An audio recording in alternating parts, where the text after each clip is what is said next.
good bit of entertainment, wasn't it? And the most important thing is you've got your 3 points. Yeah, delighted for everybody. I think, listen, I don't know whether you've been to all three of the last 3 games, but against the top 3 in the division, Leeds, Norwich and Sheffield United, I thought there were an amazing effort in all of them games. The intensity that they asked to play at to try and stay in them, we unfortunately lost them all. And I think this fell in the same category today against a top team with an expectation of trying to finish in the top 2. Another tight game, and we came out on top thankfully today, and delighted for everybody, as I say, delighted for the players, delighted for the supporters. Hard fought. You could feel their quality. I could feel it on the touchline. I don't know whether you could watch it and see their quality of their decision making with their passing and how they spread out. But we dug in and got our rewards, and as I say, it's a great 3 points. It was a quite terrific second goal, wasn't it? Adam Armstrong's determination and quality of pass, and when Bradley Dack's in a position like that, you expect the outcome, don't you? Yeah, I think so. I think we watch him every day in training. I think the players expected of Brad. I think his own high standards are... he probably expected of himself. He says, I don't want to eulogise too much about Brad because the transfer window's open, but yeah, listen, when he gets in front of goal, like either foot, I generally expect him to score because I see him do it every day in training, and yeah, I thought they were great goals today. We believe us or not, but we actually practiced Mulgrew's trying to shoot and score from a corner kick this week in training, and the fact he put it straight in was amazing for him. But yeah, it was a tough game today on the back of the last 3 matches where I felt they've been amazing. Their effort, their intensity, their desire has been great, and they've got absolutely nothing for it. I think just rewards today to get 3 points in a very tough game. And let's move on. We got a cup game. It's and then we get back to the hard stuff after that. Have you ever worked liveries? No, I don't think so. I remember managing a team, managing Celtic against Aberdeen when Mulgrew was playing for them, and every free kick was swung right into the 6-yard box at 100 mile an hour. It was really, really hard to keep him out of your net, to be honest. So I've managed teams against Mulgrew and felt the hazard that he brings, really. Listen, Mulgrew's more than just a wonderful left foot. He's a very, very conscientious footballer. I think he wants to come in and we sit down and talk during the week about the team, and things like how high we want to play up the pitch. Because Mulgrew, if you're looking at things that he's not Usain Bolt.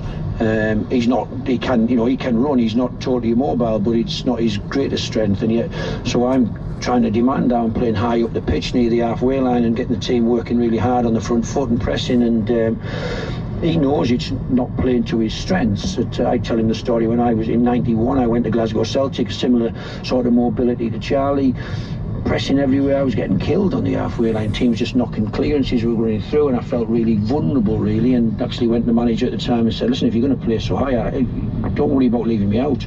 But Mulgrew's got an amazing personality. He wants his team to do well. He wants to improve as a footballer. Even at 32 is he now, he still wants to get better and learn the game, and delighted he's with us, delighted he's got a left foot like he has and can make the difference in tight games some days.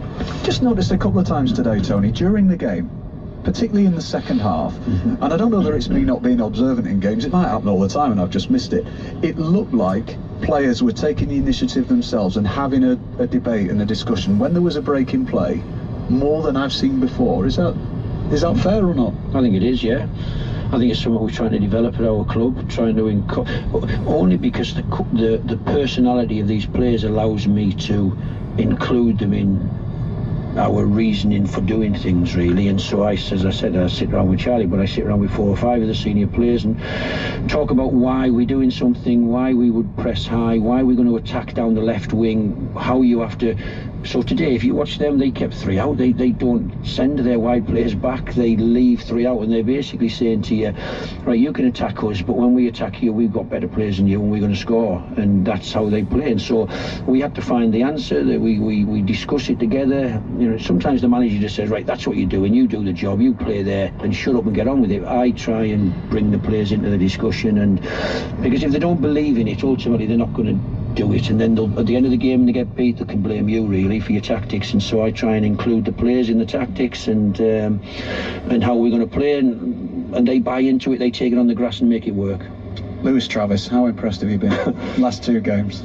I'm always impressed with Lewis Travis. The difficulty for Lewis Travis has been that he's had Evans and Smallwood in front of him for a long time now, through that League One campaign.